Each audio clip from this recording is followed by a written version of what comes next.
नमस्ते दोस्तों, मेरा नाम शेषराज है और मैं एक शराबी हूँ। भगवान की असीम कृपा है, अल्कोहलिक्स एनोनिमस का साथ है, आप सभी भाइयों की मदद है। यही वजह है दोस्तों, आज भी मैंने शराब नहीं पी और एक बहुत ही बढ़िया आनंदी लाइफ में आज जी रहा हूँ दोस्तों।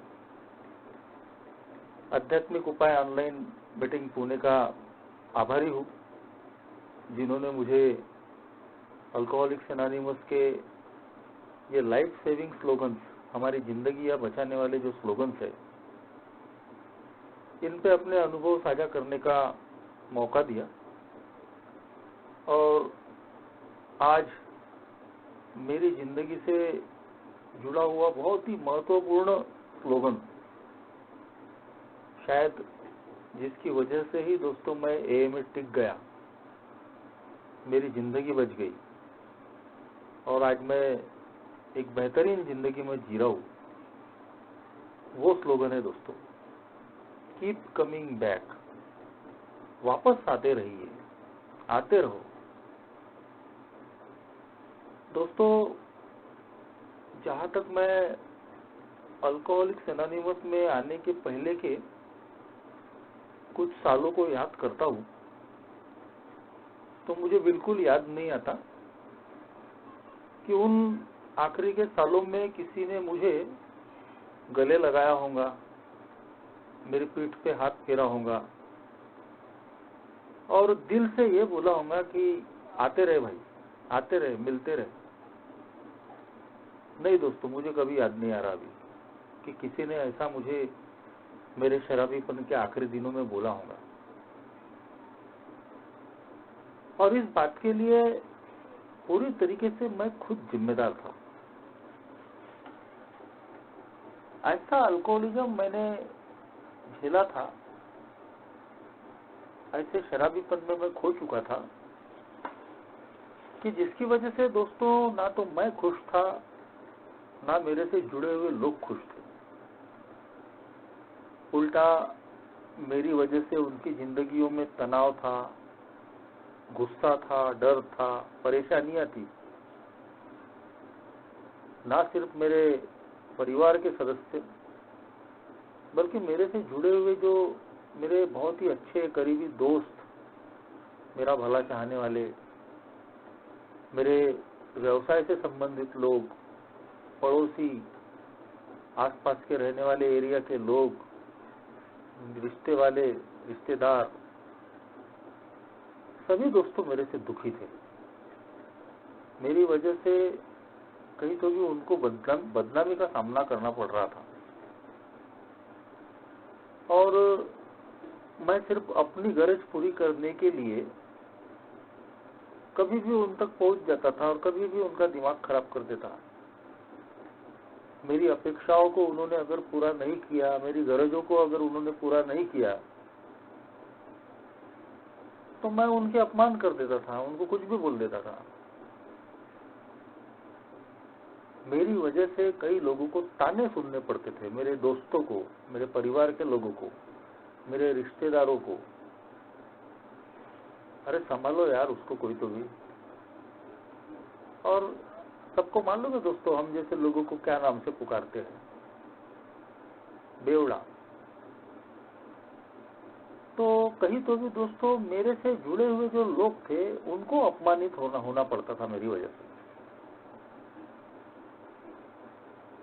मुझे शराब से दूर करने के लिए, मैं एक अच्छी जिंदगी जीऊं, जिंदा रहूं, इसके लिए सभी ने बहुत मेहनत की थी, सभी ने प्रयास किए थे।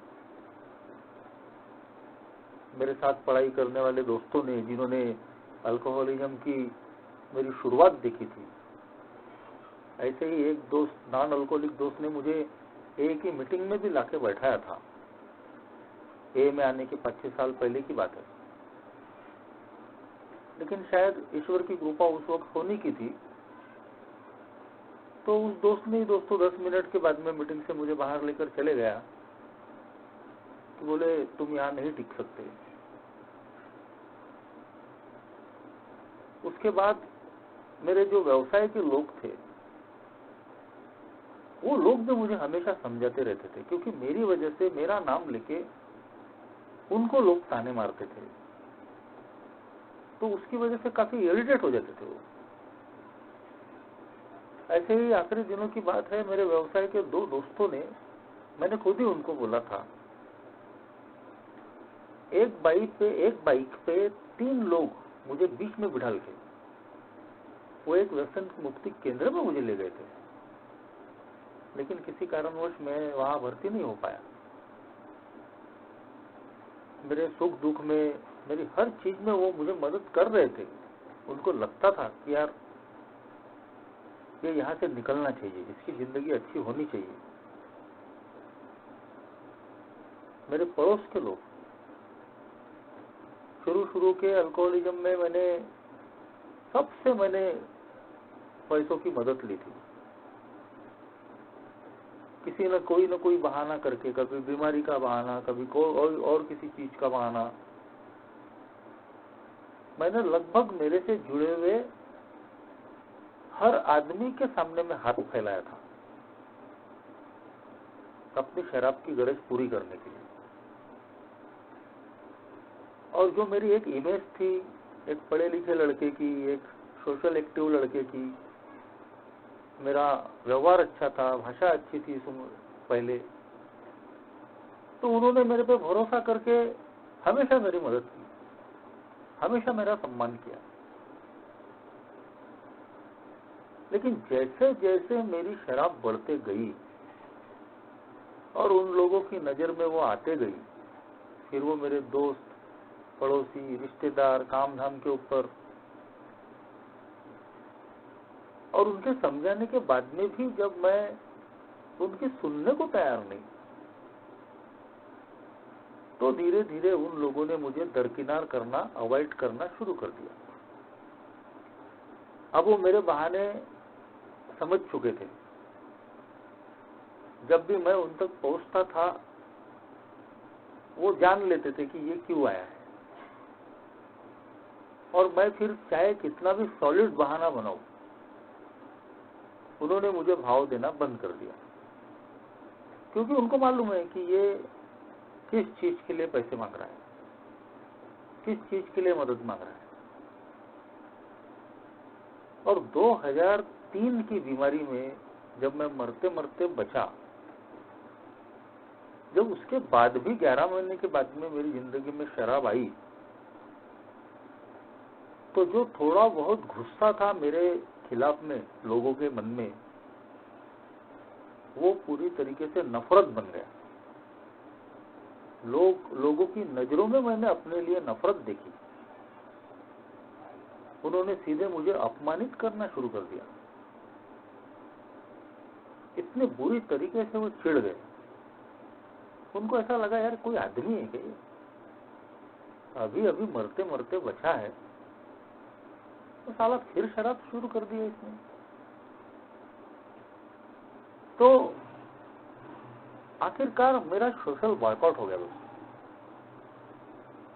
कोई मुझे नजदीक करने और नजदीक लाने में रुचि नहीं रख रहा था। और इसीलिए मैंने शुरू में बोला कि ये जो शब्द है, कीप कमिंग बैक, वापस आते रहो, दूसरे शब्दों में मिलते रहो, हमसे मुलाकात करते रहो। लेकिन मेरे जैसे बेवड़े ने ये सारी जो सिंपैथी है, सहानुभूति है, प्रेम है, सब गवा दिया था। मैं बिल्कुल लोगों की नापसंद बन गया था। इवन दोस्तों जो शराब बेचने वाले लोग थे, तो वो भी मुझे पसंद नहीं करते थे। कई शराब के अड्डे के मालिकों ने, जिसमें कुछ लेडीज भी थी, कुछ जेंट्स भी थे, उन्होंने अपमानित करके मुझे भगाने की कोशिश की। ये कोई पीना है बोले, सवेरे शाम, टाइमिंग का कुछ नहीं। और सही में कुछ लोग इतने इंसानियत से भरे थे कि वो मुझे बोलते थे, समझाते थे, शराब बेचने वाले इतनी मत पीते जाओ यार, तो इस तरीके से कोई पीता है क्या। और मेरा कोई टाइमिंग भी नहीं। ठीक है, कुछ अड्डे ऐसे थे कि जो 24 घंटे चलने वाले, तो वहां भी मैं उसका पूरा फायदा उठाता था। आधी रात को ही पहुंच रहा हूँ, कभी 1 बजे, कभी 2 बजे, कभी पलटिया 4-5 बजे। तो आखिरकार जो व्यवसाय करने बैठे थे, तो वो व्यवसाय करने वाले भी दोस्तों मुझे वापस आते रहो कभी नहीं बोल रहे थे, क्योंकि एक बेवड़ा हमेशा पैसे नहीं देता ना, वो तो उधार मांगता है, उधार भी मांगता है, जबरदस्ती भी करता है। और वो जो भी हम करते हैं वो हमारी गरज होती है। अगर शराब नहीं मिली तो कैसा होगा, मर जाएंगे अपन। तो आखिरी दिनों के जो मेरे हाल थे दोस्तों कुछ ऐसे थे कि मैं एक सोशल बायकॉट झेल रहा था।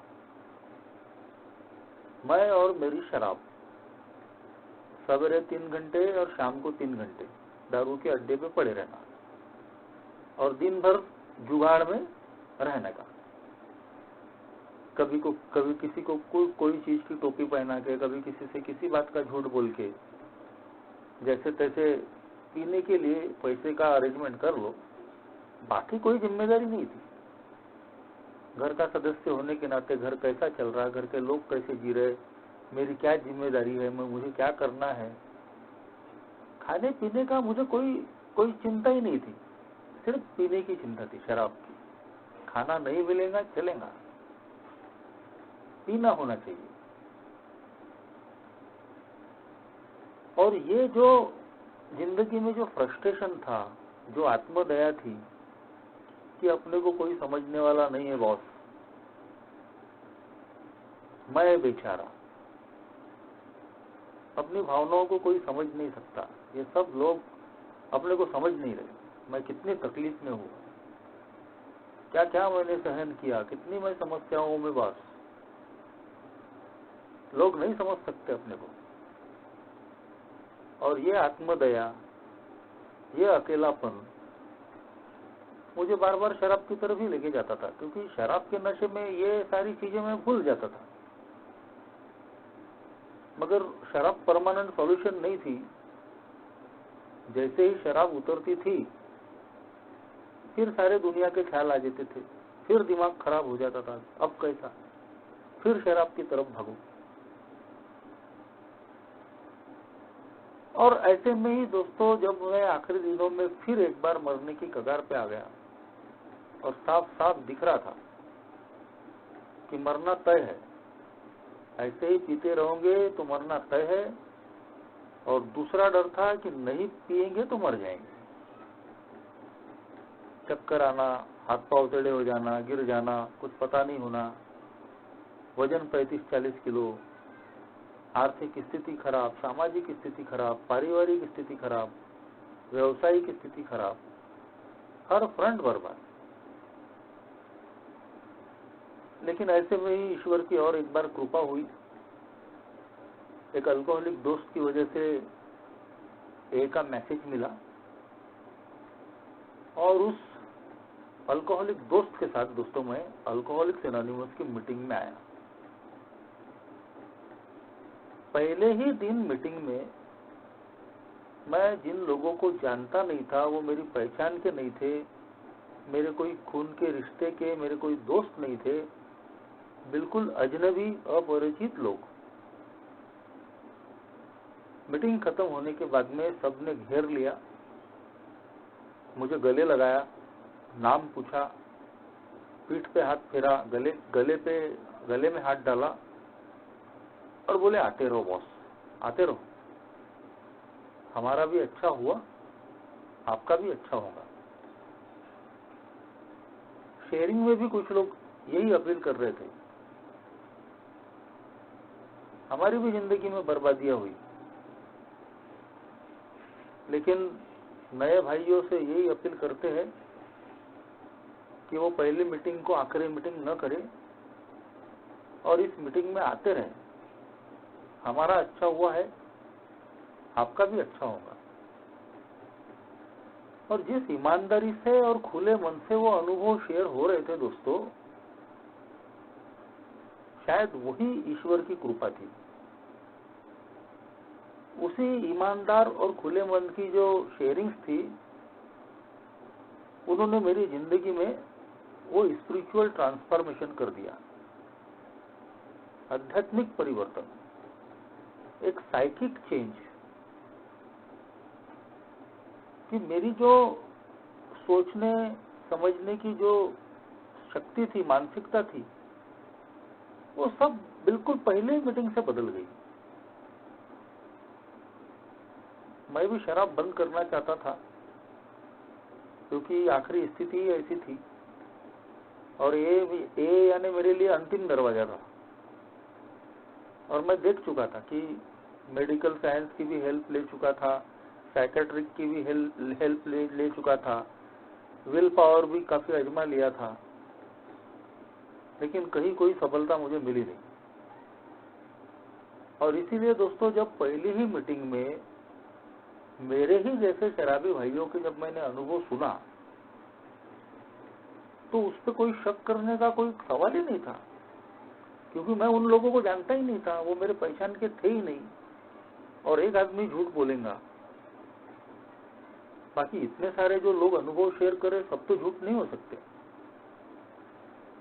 और सबसे बड़ी जो मिसाल मेरे सामने में थी, वो मेरा दोस्त था, जो हम साथ में शराब पीते थे।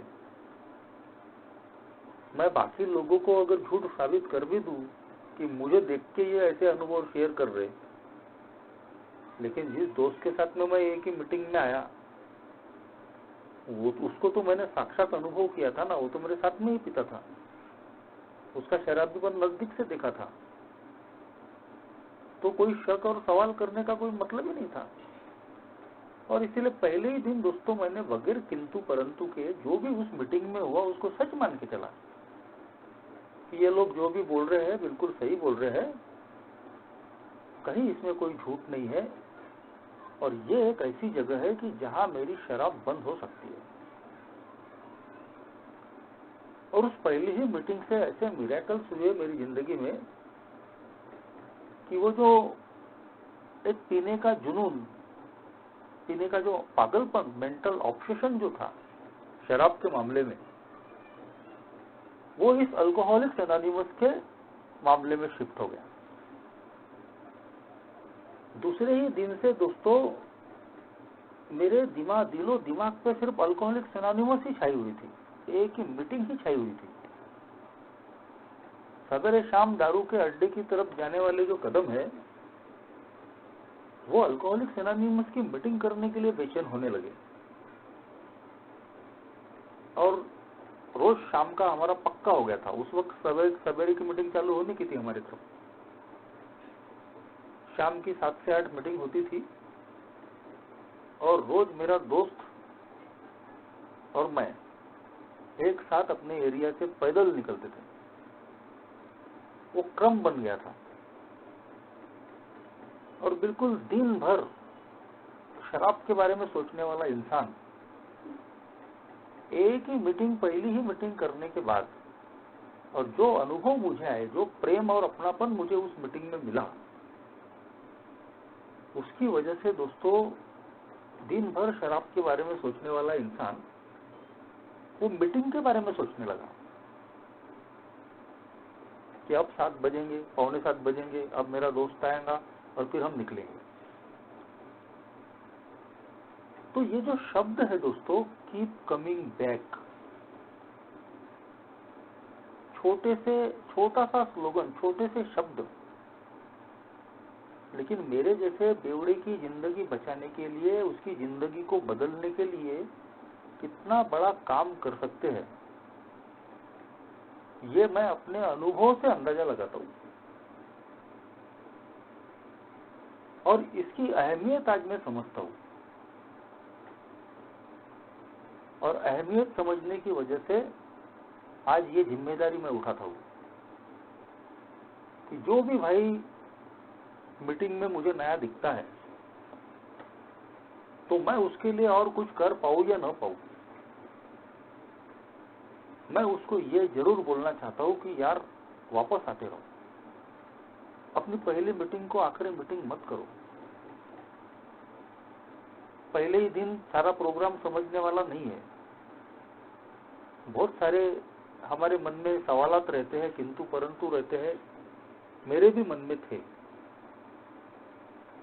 लेकिन मैं उन किंतु परंतुओं में, उन सवालों जवाबों में इसलिए नहीं उलझा क्योंकि मुझे मालूम था कि मैं इन चीजों में अगर फंसा तो जान जाने वाली है। ऐसा रॉक बॉटम झेलकर मैं आया था। लेकिन मेरे जैसे सभी लोग नहीं हो सकते, ये मैंने अनुभव किया हूं।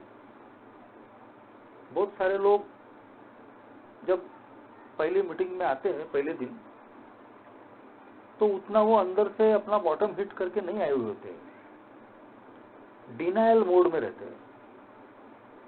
बीमारी ही ऐसी है, डिजीज ऑफ डिनायल, नकारने वाली बीमारी। सारी हालत खराब हो चुकी है, शराब ने पूरा बैंड बाजा बजा चुकी है,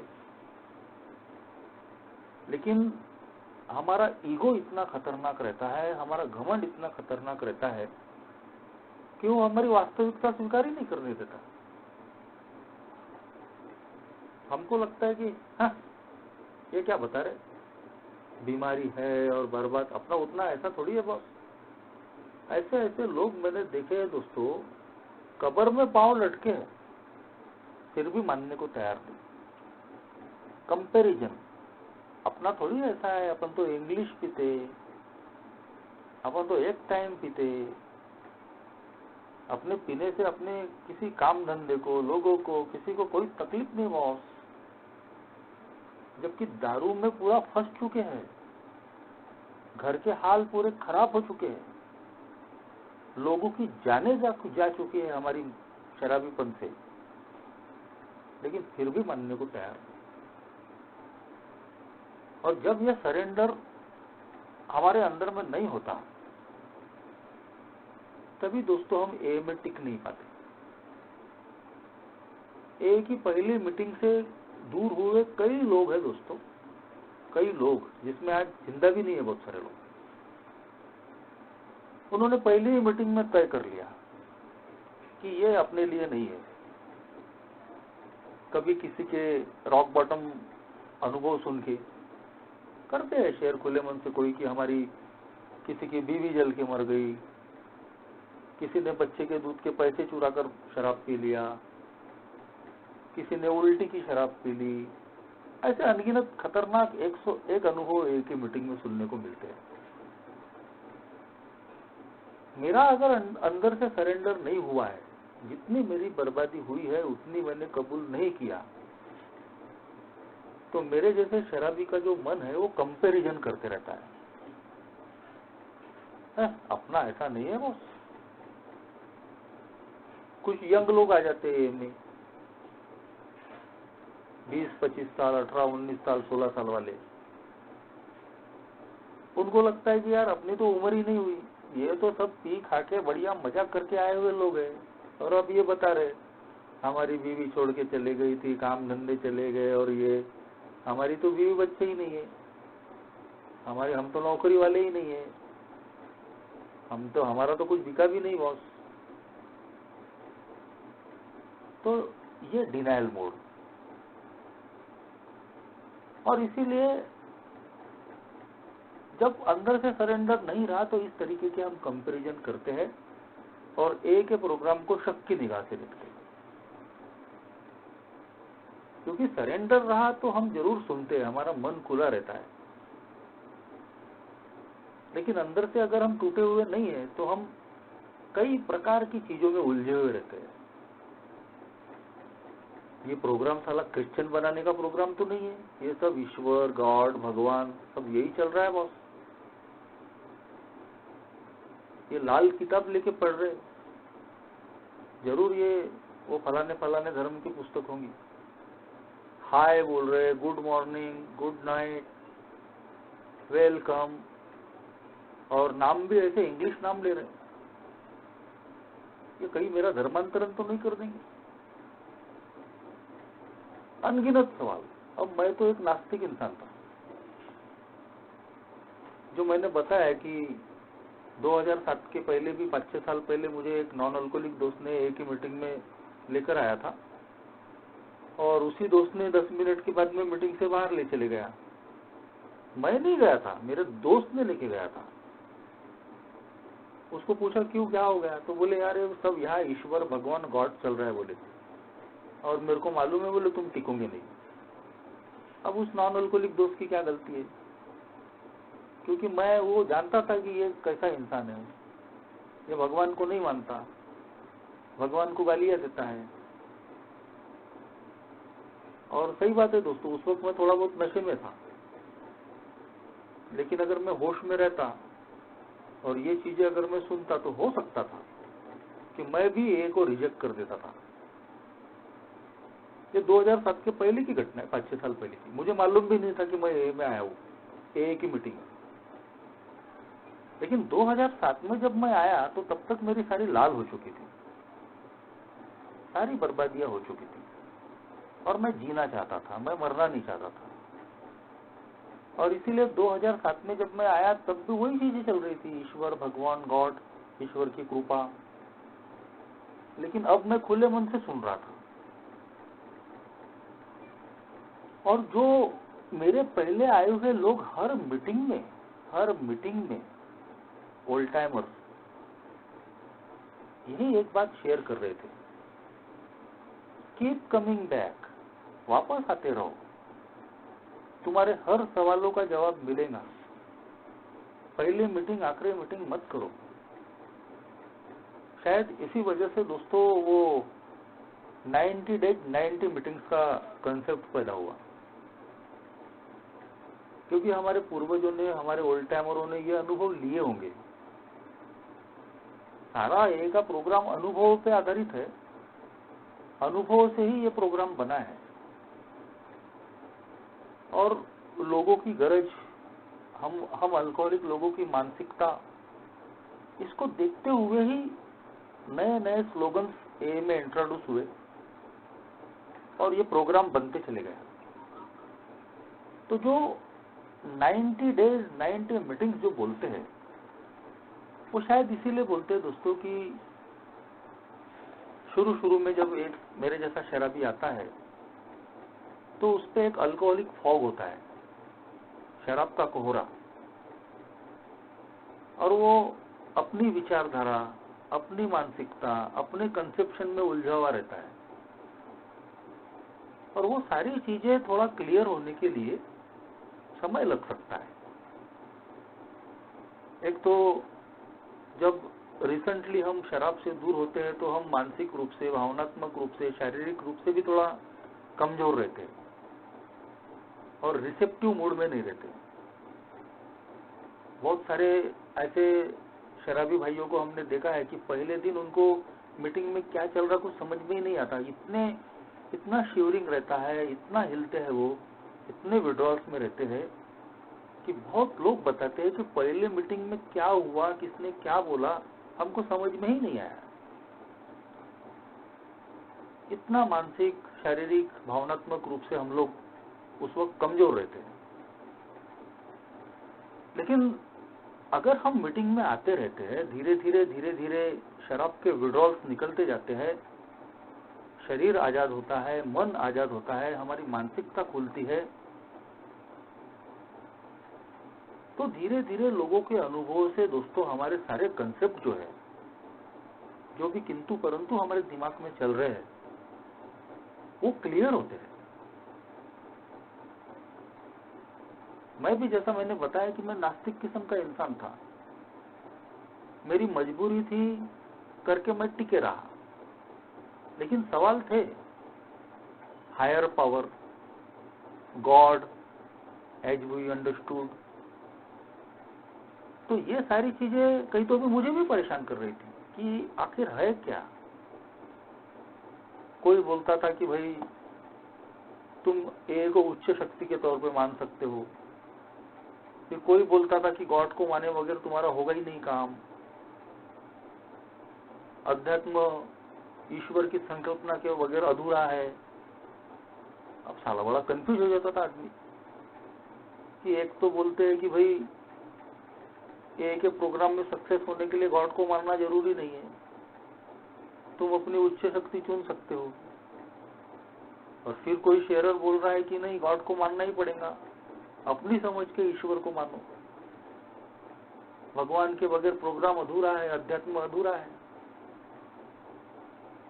तो ये काफी परेशानियों में डालने वाली चीजें थी, मेरी फिलॉसफी के बिल्कुल विरोध में थी।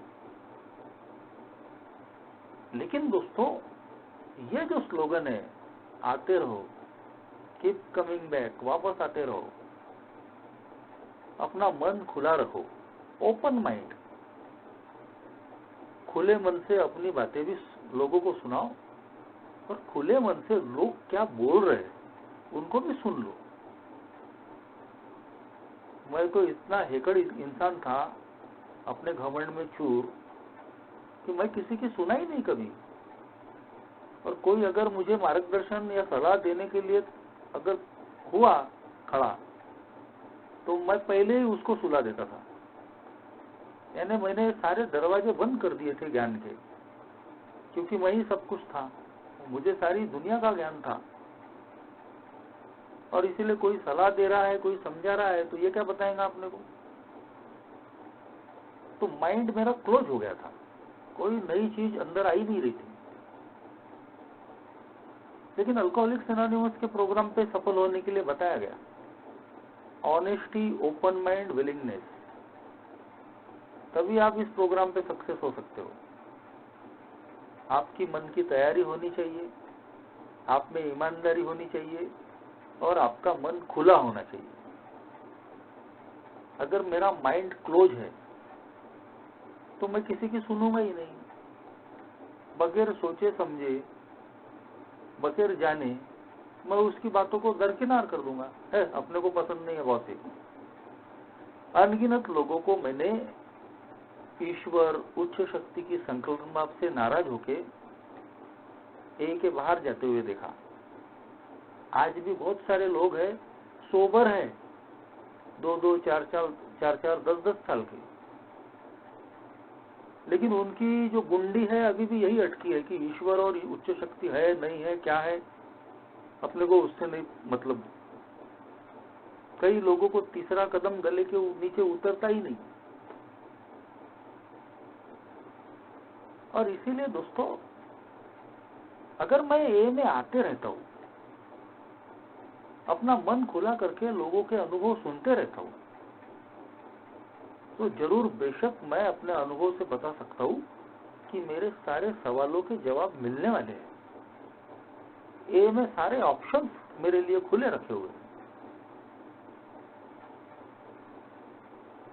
दो चीजों की वजह से कई बार हम लोग ए में आना बंद कर देते हैं। एक तो है दोस्तों, अगर ए में आने के बाद में भी कोई व्यक्ति फिर अगर शराब पी लिया, जिसको हम ए में स्लिप या रिलैप्स बोलते हैं, तो वो अंदर से इतना शर्मिंदा हो जाता है कि वो वापस ए में आने को देखता नहीं। अल्कोहलिक्स एनोनिमस में आने के पहले हमने दसियों बार अपनी स्लिप और रिलैप्स किए होंगे, लेकिन अल्कोहलिक्स एनोनिमस में आने के बाद में अगर हम फिर दोबारा शराब की तरफ जाते हैं, तो ये एक अजीब चीज हमारे साथ में होती है कि बर्बादियां पहले से ज्यादा होगी, और चाहे हम कितनी भी शराब पी ले, हमारा समाधान नहीं होता। और आत्मग्लानि तो इतनी जोर की रहती है कि कई लोग आत्मग्लानि के मारे ही दोस्तों ए में वापस ही नहीं आए। लेकिन ऐसे लोगों के लिए भी अल्कोहलिक्स एनोनिमस का प्रोग्राम बोलता है कि घबराने की आवश्यकता नहीं है। हमारी जो आध्यात्मिक प्रगति जो होती है, हमारी जो आध्यात्मिक और जो भावनात्मक प्रोग्रेस जो होती है, जो मजबूती आती है, वो हमारी सक्सेस से नहीं आती। हमारी सक्सेस से कई गुना ज्यादा हमारी आध्यात्मिक और भावनात्मक जो प्रगति है, वो हम जो कहीं तो भी हमारी जिंदगी में जो हादसे होते हैं, जो असफलताएं हमको मिलती है, उसकी वजह से हमारी आध्यात्मिक प्रगति और भावनिक प्रगति होती है। अगर ए में आने के बाद में भी मेरी जिंदगी में अगर फिर दोबारा शराब आई तो इससे घबराने की आवश्यकता नहीं है। मैं अगर ए में आना बंद नहीं करता, कई लोग ए में शराब पी के भी आते हैं। अल्कोहलिक्स एनोनिमस में ऐसा कोई नियम नहीं है कि आप बगैर पिए ही ए की मीटिंग में आके बैठ सकते हो। किसी प्रकार का कोई ऐसा बंधन मेरे पे रखा नहीं गया। अगर व्यक्ति पी के भी आया है तो भी उसको यही बोला जाता है गले लगा के, तेरे से अगर नहीं हो रहा है फिलहाल में कोई बात नहीं, बस तू आते रहे, कोई बात नहीं, एक दिन जरूर हो जाएगा तेरे से। ये प्रोग्राम काम करता है। हमारे साथ में ये प्रोग्राम काम किया तो तेरे साथ में भी करेगा, लेकिन बस तू इस मीटिंग का दामन मत छोड़। कई लोग तो पहले दिन बहुत चेंगड़ भी करते हैं मीटिंग में, पूरी मीटिंग डिस्टर्ब कर डालते हैं। और इसलिए हम बाकी लोगों को बोलते हैं कि बहुत ज्यादा शराब पी के अगर कोई व्यक्ति रहा तो उसको एक ही मीटिंग में मत लाओ, क्योंकि वो खुद भी कुछ समझ नहीं पाएगा और लोगों का भी नुकसान करेगा। लेकिन वो व्यक्ति कि जो ए में आने के बाद में भी उसकी शराब शुरू है, तो हमको उसको रोकने का अधिकार नहीं है। हम उसको यही बोलते हैं कि भाई ठीक है, कोई बात नहीं, आते रहे, आज नहीं कल ये प्रोग्राम तुझे समझ में आएगा। और ऐसे अनगिनत लोग हैं दोस्तों जो शुरुआती स्लिप और रिलैप्स के बाद फिर जब उन्होंने अपनी गाड़ी पकड़ी तो आज कई सालों के सोबर है और ए के लिए बहुत ही उपयोगी मेंबर्स है। वो इतना ए के लिए वो काम करते हैं, इतना ए का मैसेज फैलाने का काम किया कि जब उस वक्त कोई उम्मीद भी नहीं लगा सकता था। मैं कितने सालों के बाद में लोग सोबर हुए ये इसलिए जानबूझ के नहीं बताना चाहता, नहीं तो फिर लोग गलत मैसेज ले लेते हैं। बस मेरा इतना ही कहना है कि ए में आने के बाद भी ऐसे कई लोग कई महीनों कई सालों के बाद भी फिर दोबारा इस प्रोग्राम को पकड़ पाने में सफल हुए और बहुत बढ़िया ए के लिए उन्होंने अपना काम किया। लेकिन आवश्यकता यही है कि मुझे अपने स्लिप या रिलैप्स से निराश होने की आवश्यकता नहीं है। उल्टा मेरी जिंदगी में ये सबक मुझे मिलता है कि जो ए की मीटिंग में बोला जाता है कि फर्स्ट ड्रिंक फैटल, पहला ही घूंट घातक है, ये बात साबित हो जाती है। Once an alcoholic always an alcoholic. मैं एक बार का शराबी हमेशा का शराबी, मैं थोड़ी सी पी के रह नहीं सकता। तो मेरी जो असफलताएं है, चाहे शराब के मामले में, अगर मैं ए में आने के बाद में भी बार बार शराब पी रहा हूं तो मुझे नेगेटिव फील करने की, लो फील करने की आवश्यकता नहीं है। मैं इस बात का गहरा अर्थ समझूं कि जो ए में बोला जाता है कि ये एक बीमारी है, कनिंग, बैफलिंग, पावरफुल, चतुर, चालाक, भ्रम में डालने वाली, शक्तिशाली, मैं इन अनुभवों से इस बात को समझ सकता हूँ, सीख सकता हूँ कि ए में जो बोला जाता है वो बिल्कुल सही है। और अगर मैं इस बात को स्वीकार करता हूँ तो मेरी स्लीप या रिलैक्स मुझे पीछे नहीं ढकेलती, आगे ढकेलती है। मैं आगे बढ़ता हूँ क्योंकि ए में आने के बाद भी मुझे अनुभव आया है कि हाँ, ए के लोग जो बोलते हैं वो गलत नहीं है। और इसीलिए दोस्तों हम लोग ऐसे सभी लोगों को, चाहे उनके हाथों से गलतियां होते रहती है, लेकिन हमको ये अधिकार नहीं है कि ये तो कभी सोबर ही नहीं हो सकता, तो ये तो लिख लो बॉस, ये आदमी कभी सुधर नहीं सकता।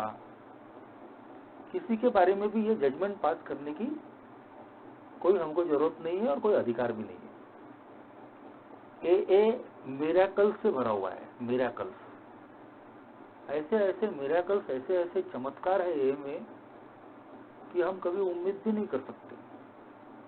मरने की कगार पे गया हुआ इंसान जिंदा होकर वापस आता है, सोबर होकर अच्छी लाइफ जी सकता है। एक ही मिरेकल है। और इसीलिए हम लोग चाहे ए में ऐसी गलतियां करने वालों को भी कभी धुतकारते नहीं, अपमानित नहीं करते। हम लोगों की जुबान से यही शब्द निकलते रहना चाहिए, आते रहो, कीप कमिंग बैक। आज नहीं होने हुआ तो कोई बात नहीं, ट्राई करते रहो, सफलता मिलेगी। ऐसे ही धीरे धीरे जब मैं ए में आते रहा तो मेरे सारे कंसेप्ट क्लियर होते गए। अल्कोहलिज्म नाम की बीमारी को मैंने ए की मीटिंग में आते रहने की वजह से ही सीख पाया। Alcohol is not alcoholism. शराब सिर्फ एक लक्षण है, मद्य यानी मद्यपाश नहीं। मेरी बर्बादी की असली जड़ मैं खुद हूँ, मेरी पर्सनैलिटी है। ये कहाँ से सीखने को मिला? अल्कोहलिक्स एनोनिमस में आने की वजह से। अगर मैं ये मान लेता कि शराब बंद हो गई ना बॉस, अभी 4 लोग अच्छा नाम भी ले रहे, काम धंधा भी ठीक हो गया, 35-40 किलो का वजन हो गया था तो अभी 50-60 किलो का हो गया है, शादी नहीं हुई थी, शादी हो गई, बाल बच्चे हो गए, सोशल बॉयकॉट चल रहा था तो लोग फिर मान सम्मान कर रहे हैं, तो अब और क्या चाहिए? जिस चीज के लिए मैं ए में आया था, शराब बंद करने के लिए, वो तो हो गई। अभी तो अपन 6 महीने हो गए, साल भर हो गए, 10 साल हो गए, 25 साल हो गए, 30 साल हो गए, दारू से दूर है। अब ए करने की क्या जरूरत है? ए की मीटिंग में क्या जाना? अभी बहुत काम बढ़ गए, बच्चों की पढ़ाई लेनी पड़ती है, सब कुछ मैनेज करना पड़ता है। जो बर्बादियां हो गई, अभी उन बर्बादियों की कसर पूरी करनी है। और हम दोस्तों आत्मसंतुष्ट हो जाते, कंप्लेसेंट, कि जिंदगी जैसी चल रही है ना अपनी, उसमें मजा है ना, अब क्या करना है? रोज रोज एक ही मीटिंग में जाओ, वही अल्कोहलिज्म, एक दिन का आधार सुनो, बाकी भी तो काम करने पड़ेंगे ना। ये जो हमारी आत्मसंतुष्टि है, ये दोस्तों हमारा कभी भी घात कर सकती है। मैंने ये कभी भूलना नहीं चाहिए कि अल्कोहलिज्म एक ऐसी खतरनाक बीमारी है कि वो कभी भी दुरुस्त नहीं होती, वो कभी भी पलटवार कर सकती है। और मुझे अल्कोहलिज्म नाम की जो मृत्युदंड की सजा मिली है, भगवान ने सिर्फ आज के दिन उसकी सजा माफी की है। एक दिन के लिए मुझे मृत्युदंड से सजा की माफी मिली है, और वो भी इस कंडीशन पे कि मैं आज के दिन स्पिरिचुअली फिट रहूं। मेरी जो स्पिरिचुअल कंडीशन है वो फिट रहे। अब मैं आध्यात्मिक रूप से फिट कब रहूंगा? जब मैं इन 12 कदमों के प्रोग्राम को एक दिन के आधार पे अपनी जिंदगी में उतारूंगा। लेकिन अगर मेरे जैसे शराबी ने ये मान लिया कि भाई शराब की दूरी मिल गई है, मान सम्मान मिल रहा है, आर्थिक स्थिति ठीक हो गई है, तो ये मेरे लिए काफी है, तो ऐसा आदमी क्या अपनी छानबीन की प्रोसेस में, मोरल इन्वेंट्री लेने की प्रोसेस में जाएगा? कहाँ अपने पर्सनालिटी में क्या डिफेक्ट्स है, क्या कुछ खामियां है, उस पर काम करने की सोचेगा? कहाँ मैंने लोगों को कैसे कैसे नुकसान पहुंचाया, चोटें पहुंचाई, उनकी भरपाई करने की सोचेगा? और फिर जैसे मेरी जिंदगी अच्छी हुई, मेरे पहले आए हुए लोगों ने मेरे लिए अपना टाइम, टैलेंट, ट्रेजर खर्च किया, तो आज मेरी भी जिम्मेदारी यही है कि मैं भी और दूसरे पीड़ित शराबियों के लिए काम करूं, क्योंकि जो मेरे पास में है वो जब तक मैं बांटूंगा नहीं तो मेरे पास में भी नहीं बचेगा। तो ये ऐसा आदमी कैसे सोचेगा जो आत्मसंतुष्ट हो गया? शराब भी बंद हो गई बॉस, शादी भी हो गई, बीवी अगर चली गई थी तो बीवी बच्चे वापस आ गए, काम धंधा चला गया था तो काम धंधा वापस आ गया, मान मर्यादा, मान सम्मान चले गया था तो मान सम्मान वापस आ गया। जिंदगी में और क्या चाहिए? तो कहीं तो भी मैं अपनी जो वास्तविकता है, उसको नजरअंदाज कर रहा हूं।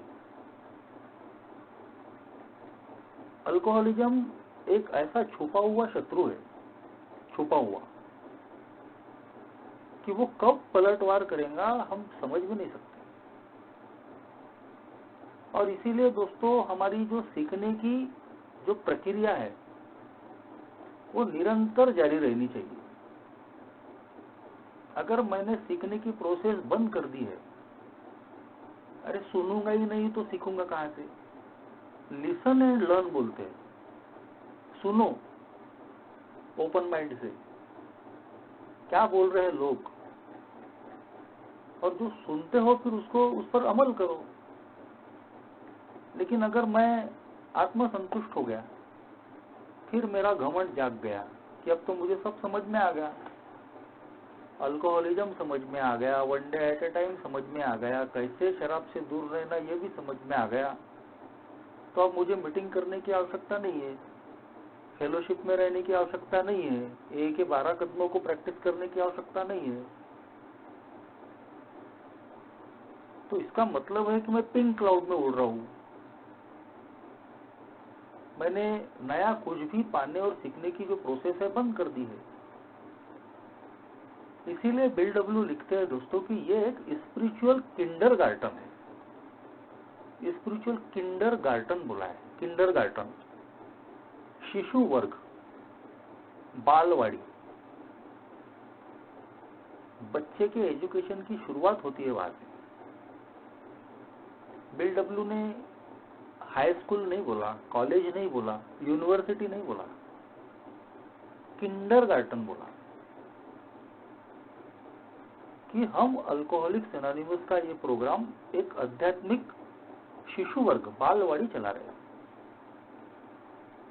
जिसमें सबसे पहले हम अपने आप को शराब से कैसे दूर रखना ये सीखते हैं, और फिर उसके बाद में जिंदगी भर अपनी जिंदगी को हम कैसे अच्छी और बेहतर बनाते रहे, बनाकर रखते रहे, ये सीखने की कोशिश करते रहते हैं। जब हमारी तुलना, हमारे प्रोग्राम की तुलना बालवाड़ी से करते हैं, तो इसका ही मतलब साफ है दोस्तों कि हमको जिंदगी भर सीखते रहना है। एक ही मीटिंग जहाँ चलती है उसको ए क्लासरूम भी बोलते हैं, और चाहे शिशु वर्ग हो या क्लासरूम हो, उसमें हम सिखाने नहीं जाते, हम सीखने जाते हैं।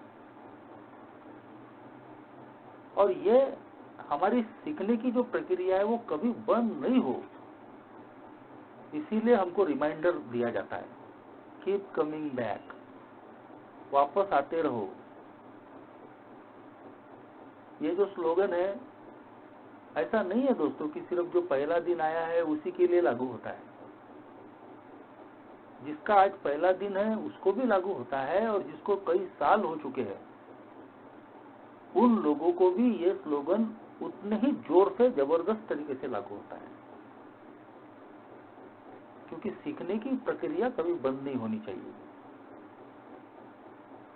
और इसीलिए हम देखते हैं दोस्तों कि जिन लोगों को 20 साल, 30 साल, 40 साल, 50 साल, 52 साल, 55 साल हो गए, आज भी वो मीटिंग करते हैं। और आज भी जब उनसे हम अपने अनुभव सुनते हैं तो वो बोलते हैं कि आज की मीटिंग में मैंने कुछ तो भी नया सीखा। यानी जो आदमी 50 साल से एक ही मीटिंग कर रहा है, उसकी विनम्रता देखो, ह्यूमिलिटी, वो भी बोल रहा है, जो 50 साल से ए में आ रहा है वो भी आदमी बोल रहा है कि आज की मीटिंग में उस नए भाई से मुझे कुछ न कुछ सीखने को मिला। अगर उस आदमी को 50 साल के बाद में भी आज कुछ न कुछ नया सीखने को मिल रहा है, उसका कारण क्या है? यही है, वो मीटिंग में वापस आ रहा है, आते रह रहा है। मीटिंग में अगर दोस्तों रोज के रोज वही सब्जेक्ट भी अगर हुए ना, तो भी हर मीटिंग में 1 घंटे की कुछ न कुछ ऐसा नया हो जाता है कि जो मैंने पहले नहीं सुना होता। कई बार मेरे प्रश्नों के उत्तर, सॉल्यूशन मुझे एक ही मीटिंग में मिल जाते हैं। मेरी कई समस्याओं का जो समाधान है, जो मुझे अपनी निजी लाइफ में नहीं मिल पाता, जब मैं एक ही मीटिंग में आता हूँ, कभी मैं उदास होके आता हूँ, कभी बीमार फील करके आता हूँ, कभी बहुत निगेटिव माइंड से मैं आता हूँ, और एक ही मीटिंग खत्म होने के बाद में जब मैं निकलता हूँ तो मैं वो पहले जैसा इंसान नहीं रहता। 1 घंटे की मीटिंग करने के बाद में मैं पूरी तरीके से बदल जाता हूँ। थका हुआ इंसान कहीं तो भी उसको फुर्ती आ जाती है, मायूस इंसान कहीं तो भी एक अंदर से विश्वास आता है। तो दोस्तों, अल्कोहलिक्स एनोनिमस का ये प्रोग्राम दोस्तों कभी खत्म नहीं होता। ये एक लाइफ लॉन्ग प्रोसेस है। जिस स्पिरिचुअल आध्यात्मिक प्रोग्राम पे हम चल रहे हैं, तो ये परफेक्शन का प्रोग्राम नहीं है, पूर्णता का प्रोग्राम नहीं है, ये प्रगति का प्रोग्राम है, स्पिरिचुअल प्रोग्रेस का। हमारे चरित्र के दोष कभी भी पूरे निकलने वाले नहीं है, और ना ही अल्कोहलिज्म से हम कभी आजाद होने वाले हैं।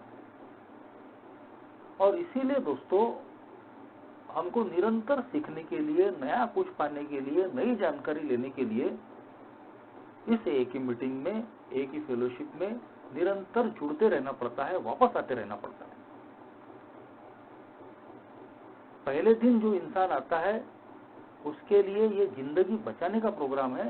जब वो सुनता है कि यार मुझे बोल रहे हैं प्यार से आते रहो, और वो आने लगता है, उसकी जान बच जाती है। ठीक वैसे ही मेरे जैसा इंसान जो अपने घमंड में पागल हो गया और जिसको लग रहा है कि उसको सब समझ गया, उसको जमीन पे लाने के लिए भी ये स्लोगन है कि भाई सब कुछ नहीं हुआ है, तू अभी अल्कोहलिज्म से जीता नहीं है, तू अपने चरित्र के दोषों के मामले में अभी भी गुलाम ही है, और कैसे इनसे बच के रहना, उसके लिए भी तुझे एक ही मीटिंग में आते रहना ही पड़ेगा। Keep coming back. कभी भी तू पूरी तरीके से परिपूर्ण इंसान नहीं बन सकता। वी आर नॉट सेंट, हम संत नहीं है। ये आध्यात्मिक प्रगति का रास्ता है। इसमें रोज के रोज कुछ न कुछ सीखने के लिए मुझे निरंतर आते रहना पड़ेगा, वापस आते रहना पड़ेगा। और इसीलिए दोस्तों, फिर एक बार आप सबको बोलता हूँ, और मैं भी अपने आप को बोलूंगा, कीप कमिंग बैक, वापस आते रहो। Thank you.